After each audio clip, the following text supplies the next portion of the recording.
Welcome to Thneedville, a city that looks like a dream, but is built entirely on a lie.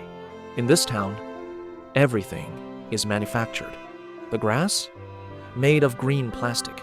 The flowers, powered by batteries. And the trees are nothing more than glowing inflatable decorations, changing colors with a click of a remote. Not a single blade of real grass exists here, not one breath of natural air. Yet, somehow, the people of Thneedville don't seem to mind. Or maybe, they were simply never given a choice.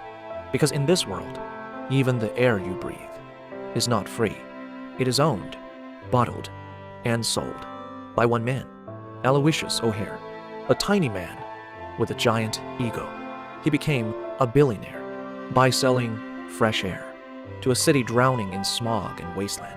His motto, the more the air is polluted, the more money I make. But in the middle of this artificial perfection, there's one boy who dares to dream. His name is Ted Wiggins, just an ordinary teenager with an extraordinary reason to care. Love. Ted is deeply in love with a girl named Audrey. She's different, creative, curious. She sees the world, not as it is, but as it should be. And she has a dream, not for gadgets, not for shiny toys, but for something real, a living tree, a truffula tree. She dreams of touching its soft tufts, of seeing colors so vibrant, they almost feel alive. And one day, she tells Ted, if a boy ever brought me a real tree, I would probably marry him on the spot. And just like that, Ted had his mission. But where do you find a real tree? In a city made of plastic? So Ted begins to ask questions. His mother laughs it off, calls it impossible. But his grandmother, Grandma Norma, she knows the truth. She remembers. A time before the plastic. A time when trees were real. And in a quiet whisper, she gives Ted a clue. If you want to know what happened to the trees, you must leave the city and find the Onceler. Leaving Thneedville is forbidden. The walls are high. The gates are guarded. But Ted is no longer afraid, because love is stronger than fear. So he finds a way out, riding his motorized scooter through dark, mechanical tunnels, leading far beyond the city walls. And as the heavy steel doors slowly open, Ted is about to discover the truth. The world outside is not a paradise. It is silent, gray, and lifeless, a graveyard of what was once a magnificent forest. Compose. Right to PPPPP. As Ted rides his scooter through the heavy steel gates of Thneedville, the vibrant neon lights begin to fade, and in their place, a haunting gray world emerges. This is the far-off edge of town, a forgotten wasteland. The air is thick with smog. The ground covered in rusted metal and jagged stone. There is no music here, only the cold wind whistling through the ruins of a world long abandoned. Ted is afraid, but love pushes him forward. He follows his grandmother's directions, step by step, until finally he sees it. A tall, crooked structure rising from the emptiness like a warning. A house that feels more like a fortress. This is the Lorax, the home of the Onceler, surrounded by danger, covered in warning signs. A place that clearly says, stay away. But Ted doesn't turn back. He calls out, and suddenly, from a small window high above, two long arms, in green gloves, reach out from the darkness. The Onceler, a man hidden in shadows, a man broken by his past. His voice is sharp, suspicious, demanding to know why a boy from the city would come this far. Ted answers simply, I'm looking for a tree. At first, the Onceler laughs it off, dismissive. But then, he sees something rare, a spark, a curiosity he hasn't seen in years. And in that moment, he realizes this story must be told before it disappears forever. But stories like this one, they come with a price, 15 cents, one nail, and the shell of a great-great-great-grandfather snail. Strange? Yes, but Ted came prepared. He hands them over, without hesitation. Slowly, the Onceler lowers a strange device, the whisper muffle, down toward Ted's ear. And, with a quiet warning, he says, "This is not a happy story. It is a story of greed, of broken promises, and of something that was lost." As he begins, the world starts to change. The gray fades away, replaced by color, by life, by memory. The Onceler's voice softens. He remembers a time long ago when the wind smelled like butterfly milk, and the valley echoed with the songs of Suomi swans.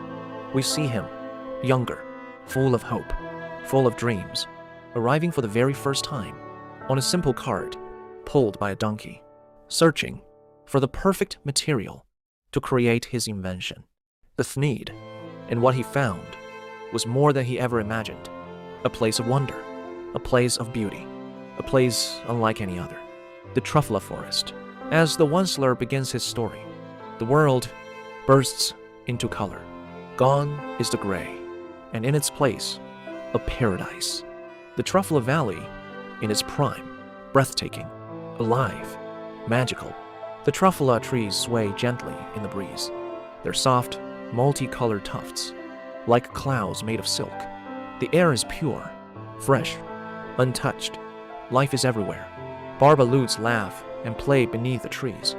Suomi swans soar high across the sky, their songs echoing through the valley, and in crystal clear waters, humming fish dance like living rainbows. This place is perfect, and standing in the middle of it all is the young Onceler, a dreamer, an inventor, a man full of ambition. He didn't come here to destroy. He came here to create. In his eyes, he has found it, the perfect material for his greatest invention. The Thneed, something he believes the whole world will need. But in his excitement, he doesn't stop to think. Not about the forest, not about the future, only about the dream. And so, he lifts his axe, and with one single swing, he cuts down a truffula tree. The moment it hits the ground, everything changes. The sky darkens, thunder roars, the wind grows still, and from the stump, something appears, small, strange, powerful, a creature with orange fur and a massive golden mustache. The Lorax. He does not whisper. He does not hesitate. His voice carries authority. I am the Lorax. I speak for the trees. He demands answers. Who cut the tree? And why? Because to him, this is not just a forest. It is life. He warns the Onceler. Nature is not something you take. It is something you respect. But the Onceler doesn't listen. To him, this is just one tree, just one step toward a success. He laughs it off, calls the Lorax a nuisance. What harm could one tree do? But the Lorax knows the truth, and so do the animals. That night, they try to stop him. Quietly, carefully, they carry him away, even floating his bed down the river, trying to protect what remains. But in the end, they cannot stop him. So instead, they make a deal, a fragile promise. The Onceler agrees. No more cutting trees, only taking the soft tufts from the tops without harming the forest. And for a moment, there is peace. Hope returns. The Onceler begins his work. His first Thneed comes to life, and the forest still stands. But hope can be fragile, because when money calls, when fame knocks at the door, even the strongest promises can break, compose. At first, the Thneed was a joke. People laughed. They didn't understand it. But then, something changed. Suddenly, everyone wanted one. A Thneed wasn't just one thing. It was everything. A scarf, a hat, a glove, a rug, all in one. And just like that, it became a sensation. Demand exploded, faster than anyone could imagine. And with success came something else. Greed. From far away, the Wensler's family arrived. His mother, his brothers, his uncle. They didn't see the forest. They didn't see the beauty. They saw money. And his mother was the loudest voice of all. She praised him, but only when he made profit, pushing him faster, harder, further, until the forest couldn't keep up. And under that pressure, under the promise of fame, the Wensler made a choice, a terrible choice. He broke his promise. Harvesting tufts by hand was too slow, so he built something new, something powerful, something dangerous. The super axe hacker, a machine that could cut down 4 truffula trees at once. And from that moment, everything began to fall apart. The valley changed. The peace disappeared. Factories rose where trees once stood. The sky turned dark. The air filled with thick, choking smog. The bright colors of the forest faded into gray, and the silence grew heavier with every tree that fell. But the Lorax did not give up. He returned again and again and again. He brought the animals. To show the truth, the barbaloots were starving, no fruit left to eat. The swummy swans could no longer sing, their voices lost in the poisoned air, and the humming fish were forced to leave, their waters choked with filth. Gluppity globe. But the Wensler didn't listen, because the Wensler was no longer the same man. Gone was the dreamer. In his place stood something else. He wore a suit now, sat behind a massive desk, high above everything, in a tower of his own making. And when the Lorax spoke, he shouted back, "I'm bigging my business. I'm bigging my factory. I'm bigging my corporate ego." To him, this wasn't destruction. It was progress. Money over nature. Growth over balance. And blinded by success, he failed to see the truth. He was destroying the very thing that made him successful. The Lorax could only watch, in silence, in sadness, because he knew the end was coming. The balance was gone, and the Wensler was no longer a man. He had become the Monsterler. The Thanid Empire reached its peak, but the cost was everything. The Truffula Valley, once full of life, is now nothing more than a graveyard. Gray stumps stretch as far as the eye can see. The sky choked with black smoke. The rivers poisoned by waste. And at the center of it all stands the Wensler, at the height of his power, yet surrounded by death. Then it happens. The super axe hacker swings one last time. A dull, heavy thud. And just like that, the last truffula tree falls. Silence. Deep. Haunting. Final. No more trees. No more tufts. No more Thanids. Everything stops. In an instant, the empire collapses. The factories fall silent. The machines go cold. And the family, who once cheered him on, disappears. They pack their bags, turn their backs, and leave without a second thought. His mother, the one who pushed him forward, now looks at him with nothing but disappointment. And then she's gone, leaving him alone in a giant, empty world, a world he destroyed. And then the Lorax returns, one last time. He says nothing. He doesn't need to. His eyes say everything. No anger, no rage, only deep, heartbreaking sadness. He looks at the valley, then back at the Wensler, and with a heavy sigh, he rises, floating through the polluted sky, disappearing forever, leaving behind only one word, carved in stone.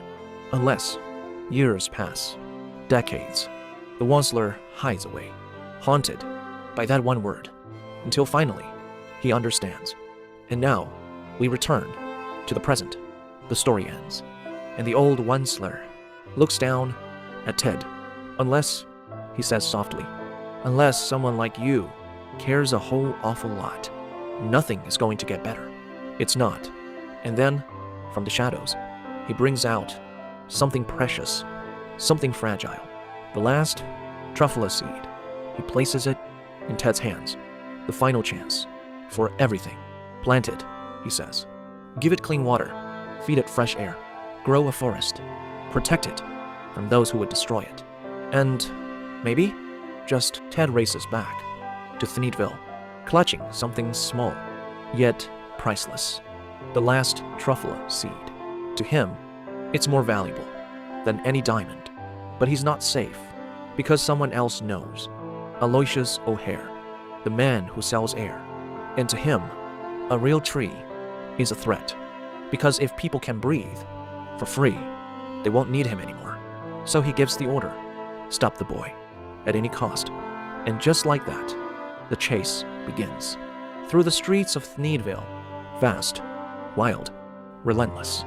O'Hare's guards, armed with machines and gadgets, close in. But Ted is not alone. Audrey joins him, Grandma Norma, fearless as ever. Even his mother, who finally sees the truth. Together, they push forward, toward the center of the city, toward something bigger, the truth. In one powerful moment, Ted takes control of a massive bulldozer, and with a single push, he tears down the illusion. A giant metal wall crashes to the ground, revealing what lies beyond. Silence falls. The people stare. For the very first time, they see it. The wasteland, the destruction, the truth behind their perfect world. O'Hare tries to fight it. He lies. He manipulates. Trees are dirty. They're useless. But this time, someone stands up. Ted. He speaks. Not with fear, but with hope. A tree is not just a tree. It is life. It is hope. It is a future. We can grow together. And slowly, the people begin to understand. They turn away from lies and toward something real. Together, they choose change. And right there, in the heart of the city, Ted kneels down and plants the seed. A small act, but powerful. Because sometimes, the smallest beginnings create the biggest change. Time passes, and the world begins to heal. Green returns. Tiny sprouts break through the soil. The air clears. The sun shines again, and life comes back. Then, one final moment. Quiet, peaceful.